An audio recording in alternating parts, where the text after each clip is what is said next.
Welcome to the DCTV News at Noon program. I'm Kelsey Kiesling. Dolores County Broadcasting Network is the producer of DCTV with support from the Southwest TV Translator Association. If you have a news topic or event you'd like to see covered, give us a call. The studio number is 970-677-4119.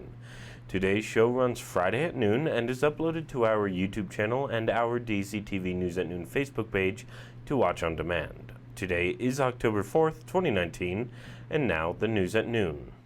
Reported by the Durango Herald, police detectives are investigating the death of a Farmington man after his body was recovered from the Animas River.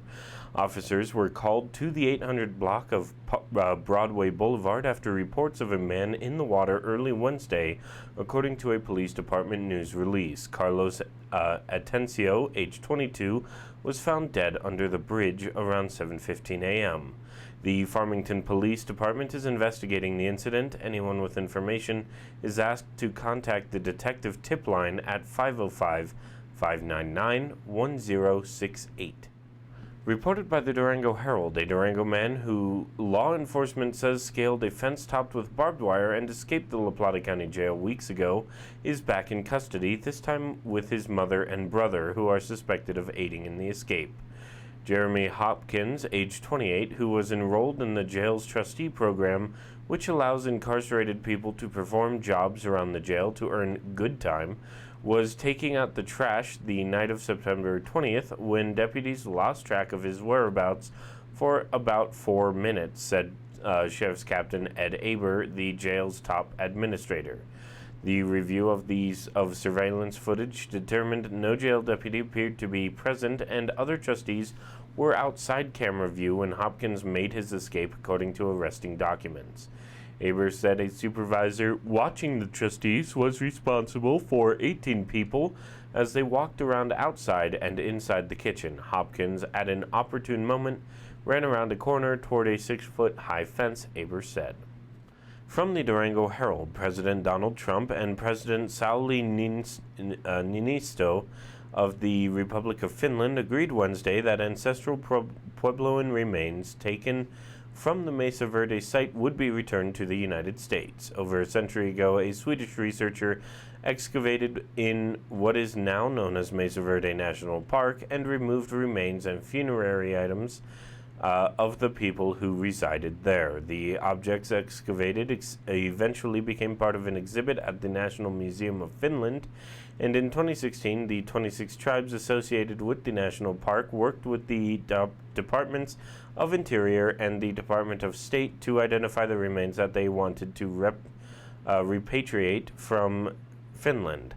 Those actions were commended by Secretary of Interior David Bernhardt, who said in a news release that Trump and Niinisto acknowledged the sanctity of the excavated items. Mesa Verde was home to the ancestral Puebloan people for over 700 years, and today there are 26 federally recognized Native American tribes associated with the park, including the Southern Ute Indian Tribe and the Ute Mountain Ute Tribe in Colorado. And now, let's take a look at the weather. And now for today's DCTV 5-day forecast. Saturday will start the weekend at a high of 66 and a low of 38, being sunny. Sunday will have a high of 67 with a nice sunny day and a low of 37. Monday has the temperature rise a tad to a high of 70 degrees on a sunny day and a low of 40. Tuesday will be mostly sunny and have a high of 73 but a low of 43. Wednesday comes in at mostly sunny with a high of 71 and a low of 36. And now back to the news. According to the Cortez Journal, local fire agencies are battling a 2-acre wildfire south of Dolores and east of County Road 30. About 25 firefighters are working to contain the Lost Canyon fires, said Dolores Fire Chief Mike Zion. It was reported to dispatch about 10:30 a.m. by a nearby resident. 2 single-engine tanker planes flew in from Grand Junction and dropped water on the blaze. They will be returning for additional drops. The strategy is to put the fire out, Zion said. Crews are clearing a fire line around the perimeter. A skidder with a blade has arrived to the fire from the north and is creating a fire break, Zion said. An operations base has been set up near the Montezuma County Road and Bridge. Bridgyard off Road 30. The fire is burning in pinyon and oak brush on private land and is moving north. No structures are threatened and no evacuations have been ordered. Smoldering from a previous lightning strike is the suspected cause. Fire crews from Dolores, Cortez, Mancos, Lewis area, U.S. Forest Service and Bureau of Land Management have responded. They could be seen hiking up the ridgeline toward the flames. Fire behavior included single tree torching visible from Road 30. From the Durango Herald, mountain bikers will line up for the 38th annual Road Apple Rally on Saturday in Farmington, but the first race was held between horses and bikers in 1981, a challenge to see if four hooves or two wheels were best. While it's now a bike-only competition, it is that original race that explains how the rally got its unique name.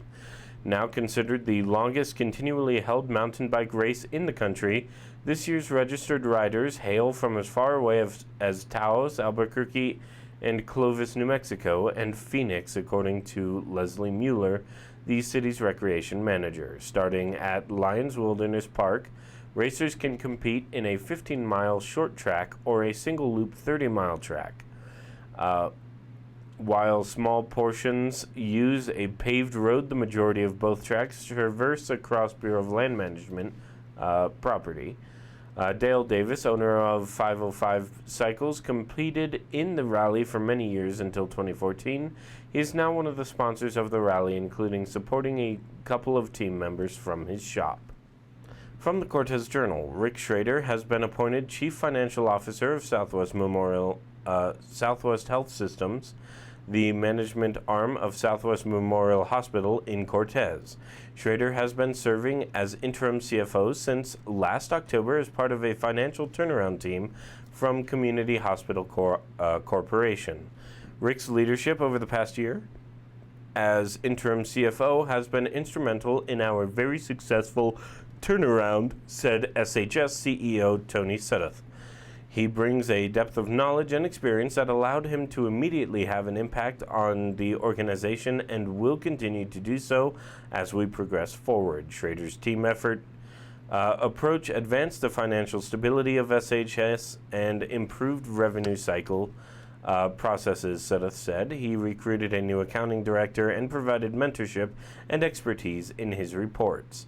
Rick has been a core leader behind the financial turnaround, agreed SHS Board Chair Tom Rice. Schrader has over 26 years of healthcare financial management experience. He has primarily worked as a CFO, including for not-for-profit hospitals, and also owned a healthcare consulting company specializing in financial and operations management from 2009 to 2012. Schrader holds degrees in business administration and art history from the University of Louisiana at Monroe. Thanks for tuning in. News at Noon now airs at noon Monday through Friday and then is available on demand online on our YouTube channel and posted on our DCTV News at Noon Facebook page. We ask that you please like us there and share it with a friend. This has been a production of DCTV for the News at Noon program out of Dove Creek, USA. I'm Kelsey Kiesling. Thanks for watching.